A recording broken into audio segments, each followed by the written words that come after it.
अनानास का आपको अच्छा जो इस प्रकार से आप चुनाव कर रहे हैं अपने उसके लिए, किस प्रकार का आपको अपने पक्ष में माहौल देखने को मिल रहा है? काफ़ी लोगों का समर्थन है क्योंकि 10 साल से एक ही कैंडिडेट है, तो उन्हें उस चीज़ के लिए पब्लिक का कहना है कि हमें बदलाव ज़रूरी है। उस चीज़ से हमें पब्लिक का बहुत सपोर्ट मिल रहा है। जब आप अपने क्षेत्र में जा रहे हैं जी, तो किस प्रकार की समस्याएं पब्लिक आपको बता रही है, किस प्रकार की समस्याएं आपको देखने को मिल रही है? हमें समस्याएं ज़्यादातर रोड की आ रही है कि जगह जगह रोड टूटी हुई है, उन पर सुधार कुछ नहीं हुआ है। जगह जगह नालियाँ टूटी हुई हैं, ना वो नालियाँ, कुछ जगह नालियाँ बनी भी नहीं है, और लाइट की समस्या है। 3 समस्या ज़्यादातर दिखाई दे रही है, और सबसे बड़ी मेन समस्या है कूड़े की।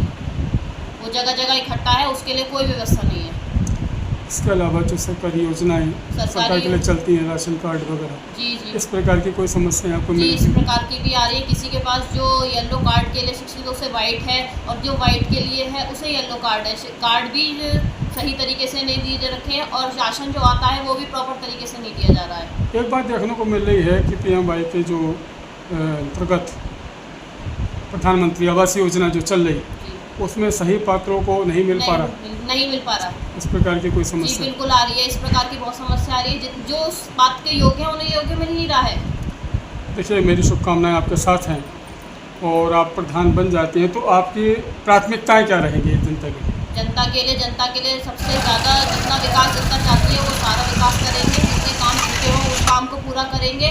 जो जनता हमसे चाहती है कि हम इस चीज़ का बदलाव लाएं, उस बदलाव को हम ज़रूर करेंगे। लगभग एक हफ्ते का समय अब वोटिंग के लिए बचा है, और जैसे हम सुबह से ही मेहनत कर रहे हैं और जनता के बीच जा रहे हैं, शाम होते होते हम देखते हैं कि अपार जनसमूह दिन प्रतिदिन हमारे साथ खड़ा हो रहा है।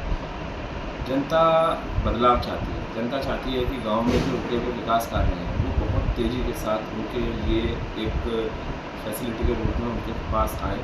जो उनके यहाँ नालियों की समस्या है, जो ब्लॉकेज है, चोकिंग है नालियों में, वो उनको मतलब एक सफाई के रूप में मिले।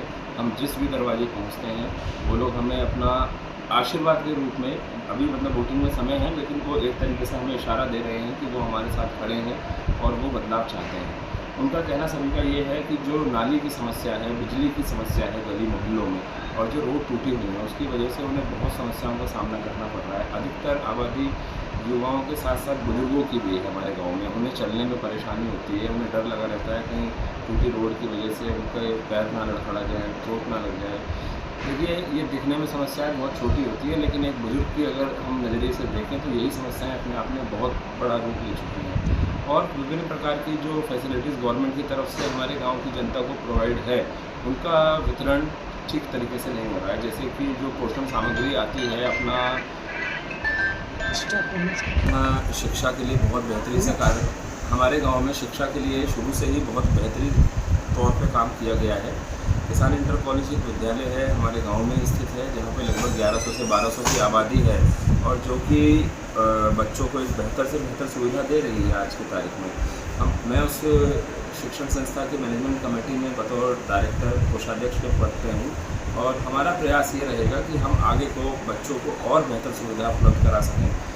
हम जब जनता के बीच में गए, युवाओं के बीच में गए, तो युवा आज की तारीख में पीसीएस की, आईएएस की और अन्य सिविल सर्विसेज की तैयारी के लिए पुरजोर कोशिश और मेहनत कर रहा है। हमारे गांव का युवा भी चाहता है कि वो अन्य गांव के बच्चों की तरह, अन्य शहरों के बच्चों की तरह हाईटेक एजुकेशन ले सके।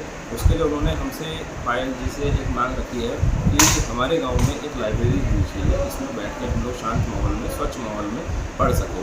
तो हमने, पायल जी ने उन लोगों से वादा किया है कि अगर पायल उनके बीच में जीत के आती है तो एक लाइब्रेरी का निर्माण इस गांव में कराया जाएगा, जहां लगभग 500 से 600 बच्चों के बैठने का एक स्वच्छ और साफ सुथरे वातावरण में इंतजाम किया जाएगा, और वो अच्छे से अपनी आगे के भविष्य की जो योजनाएं हैं, जो शिक्षण संस्थाओं में जाना चाहते हैं, हायर एजुकेशन के लिए जाना चाहते हैं या सिविल सर्विसेज में जाना चाहते हैं, उनके लिए हम लोग सुविधाएँ उपलब्ध कराएंगे। हम लोग साथ ही स्पोर्ट्स के ऊपर भी बेहतर अपना पूरा जितना हमारा प्रयास हो सकेगा, पायल का प्रयास हो सकेगा, वो काम करेंगे। इसमें हम लोग स्कूल की जो ग्राउंड है, फुटबॉल के जो प्लेयर्स हैं या क्रिकेट खेलना चाहते हैं, उन लोगों की डिमांड है अभी जब गाँव में घूमें कि उसको थोड़ा सा खुलवाइए दोबारा से ग्राउंड को, और हम लोगों को खेलने के लिए सुविधा उपलब्ध हो गाँव में। एक जो स्वास्थ्य की बात आप कर रहे हैं, हमारे गाँव में पीएससी सेंटर है, यहाँ एएनएम कार्यकर्ता रहती हैं और वो वीकेंड पे आती हैं, लगभग मतलब वेडनेसडे को बैठती हैं, और उनकी भी एक टाइमिंग है। कि वो 12 या 1 बजे काशीपुर से आती हैं बच्चों के टीकाकरण के लिए। देखिए मेरे भी बच्चों का टीकाकरण उसी ANM सेंटर या PSC सेंटर में हुआ है। हमने भी बड़ी समस्याओं का सामना किया। मेरी आप लोगों से एक मतलब वचन है पायल की तरफ से कि अगर पायल गांव में चुनाव जीत के आती है तो जो ANM सेंटर में जो डॉक्टर आती हैं बच्चों के टीकाकरण के लिए वो तय समय पे आएंगी। उसके लिए हमारे गांव की जनता को निराश नहीं होना पड़ेगा कि वो मैडम के आने का इंतज़ार करेंगी। मैडम अपने तय समय जो भी 8 बजे 9 बजे 10 बजे का समय होगा उस पर उपलब्ध रहेंगी और हमारा